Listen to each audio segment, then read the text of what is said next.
Black Ops 2 is seen by many, including myself, to be the best Call of Duty game of all time, but many people don't know just how different this game almost was. Over the years, there's been a lot of evidence that has been uncovered and surfaced about a ton of cut weapons that were originally going to appear in Black Ops 2, and it would have made the game way different. Welcome to the channel, everybody. Jimmy or Chaos. Today in this video, we're going to go over 10 of the wildest cut weapons, and a huge shout out to our boy Elias, longtime viewer of the channel, who sent me a lot of evidence and research for this list. And this video simply wouldn't have been possible without him. So you let me know down in the comments which of these weapons you think actually should have made it to the final build of the game. How much would it have affected Black Ops 2? Drop a like, make sure you're subscribed. And at number 10, Zombie Head. Yes, you heard me right. Zombie Head. We're going to start off with a wild one because according to some data mining, there was originally going to be a zombie head melee weapon in the Mob of the Dead. It was going to be modeled after none other than Mr. Edward himself. I mean, I say it was going to be a melee weapon. It was actually more than likely going to be a power-up, but you would get to carry Richtofen's head around in your right hand in place of your weapon. At that point, it was a little unclear what exactly would happen, but I think it's safe to say it would have been pretty nuts. Now, obviously, the zombie head power-up was cut during development, but there's a few pieces of evidence still hidden in the game code. I'm sure plenty of you have some pretty wild ideas of how Mob of the Dead would have played if it had made it to launch. At number 9, the original PDW-57. As most of you know, the PDW was an SMG that was in Black Ops 2 at launch, but it went through a ton of changes before Treyarch settled on the final design and the function. Some of you may know that the PDW was at one point actually going to be the P90, which might explain the 50-round mag and the moderate damage per shot. However, there is also evidence pointing to the fact that the PDW-57 was at one point going to be an entirely different kind of weapon. Some screenshots of super early builds of Black Ops 2 have surfaced showing that there was a time where the PDW was actually going to be an assault rifle that heavily resembled the FSS Hurricane from Modern Warfare 2 2022's game. When Black Ops 2 launched, the PDW was pretty insane, and it was quickly nerfed into the ground, so personally, I would have loved to have seen a different version, but maybe that's just me. Before we move on, guys, if you get anything from G2A.com, use code CHAOS, get yourself some cash back. The link is at the top of the description. At number 8 today, the Lynx. Now, the Lynx sniper rifle appeared in both COD Ghost and Advanced Warfare, but it was strangely almost appeared in Black Ops 2. I say almost, but the evidence for this one actually suggests it never made it that far into development, but we do know for a fact that it was there at one point. The Lynx sniper rifle can be seen in some early prototype footage of Black Ops 2 where it's called the Jeopard GMG Lynx, and it featured a 6-round magazine. Kind of looks like a Barrett 50 cal. I have a suspicion that this was actually going to be in the campaign. There's sections of the Black Ops 2 campaign where you actually use the Barrett, but what if the plan was originally for you to use the Lynx? Well, obviously, never made it into Black Ops 2. But it's pretty interesting that it was in development in the first place, especially since the Lynx would then appear in the next 2 Call of Duty games after Black Ops 2. Let's stick with sniper rifles. At number 7, the AS-50. Who remembers it?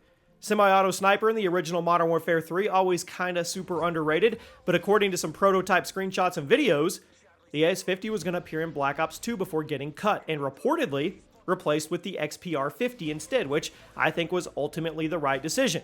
According to a prototype Create a Class menu screenshot that has surfaced, the AS-50 was going to be a default unlock, and it would have been lethal from the chest up. But if you look at this Create a Class screen, you'll notice that the only sniper here that didn't appear in the original launch of Black Ops 2 is the XPR-50, which was also a semi-automatic sniper that was lethal from the chest up. So, seems pretty likely that at some point during development, Treyarch decided to replace the AS-50 with something new that hadn't appeared in COD before, but kind of filled the same role in multiplayer.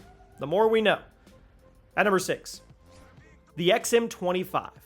This one's super interesting because the XM25 has only appeared in one other Call of Duty game, and that was the original Modern Warfare 3.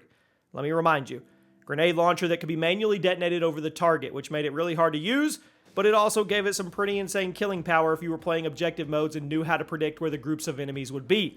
Some early prototype screenshots of Black Ops 2 actually show the XM25, but it uses the same model as Modern Warfare 3, which suggests it didn't make it very far into development. Then again, the XM25 seems to have lasted longer than some of the other weapons that we talk about that were cut, which seems to suggest that Treyarch was at least considering it for the final build and it wasn't just a placeholder.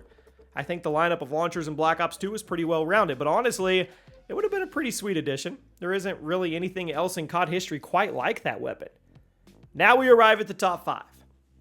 The Colt Peacemaker. Now, Black Ops 2 is one of the only Call of Duty games to not have a traditional revolver in its multiplayer, but that apparently wasn't going to be the case.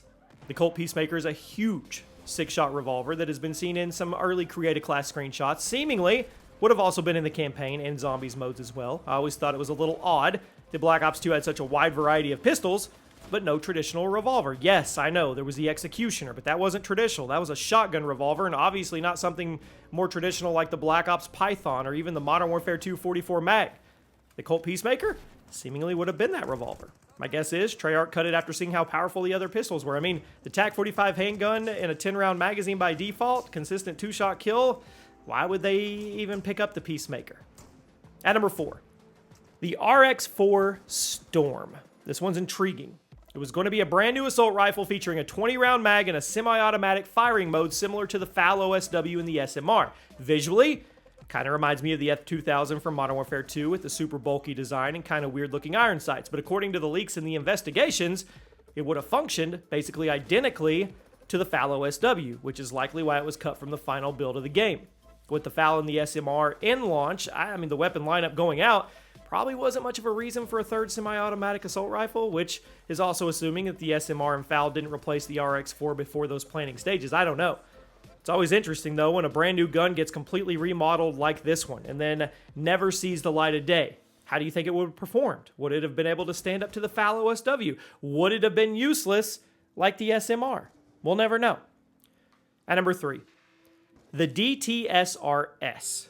A bolt-action bullpup sniper rifle, and another case of a weapon that would have been brand new for Call of Duty, but it was cut during development and never actually returned in a future game. The DTSRS would have been a pretty beefy sniper. Seemingly would have been pretty similar to function like the DSR-50. Now, obviously, this sniper rifle was never finished, and it's speculated that Treyarch cut it in favor of the DSR for the launch build of the game. However, other theories suggest that this gun was originally going to be in the game instead of the Ballista, meaning the DTSRS and the DSR would have been your 2 bolt-action sniper options in Black Ops 2 back in 2012. Now, regardless, it's a really cool-looking weapon. I would love to see one of the Call of Duty developers finish it at some point in the future, and let us give it a try. At number 2, lots of snipers. The NS2000. Of all the cut Black Ops 2 weapons, this is probably the most commonly known one. It was going to be a pump-action... Oh, it wasn't a sniper rifle. Why was I thinking sniper rifle? Pump-action shotgun. And it was cut during the pre-alpha stage of development. Now, visually, it behaved like the China Lake from Black Ops 1. But it was a shotgun instead of a grenade launcher, meaning it was beefy, super beefy. It was also meant to be a companion to the KSG, which was in development at the same time. But it's believed that Treyarch brought the NS2000 and the KSG, and they put them together, thought they were too similar to one another, so they cut the NS and they kept the KSG. Now, with how insane the KSG and the Remington were in Black Ops 2, I don't really think we needed a third pump-action shotgun option, but still would have been cool. And at number 1 today, the M4. One of the most reoccurring weapons in COD history. It was originally going to be in Black Ops 2 as well. In fact, it made it pretty far into development before getting the plug pulled.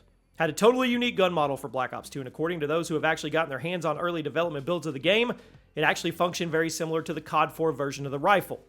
Now, it's a little unclear why Treyarch cut this rifle so far into development, but if I had to guess, they probably wanted to make room for the M27, which was pretty similar as an assault rifle to the M4, but it was also brand new to the franchise at that time, and it was a better fit for the near future setting of the multiplayer. I mean, with how many different M4 rifles there are in COD history, I don't really think it was a big deal that Black Ops 2 didn't have its own iteration of it. But still, could you imagine how differently Black Ops 2 might have played if the M4 was there instead of the M27?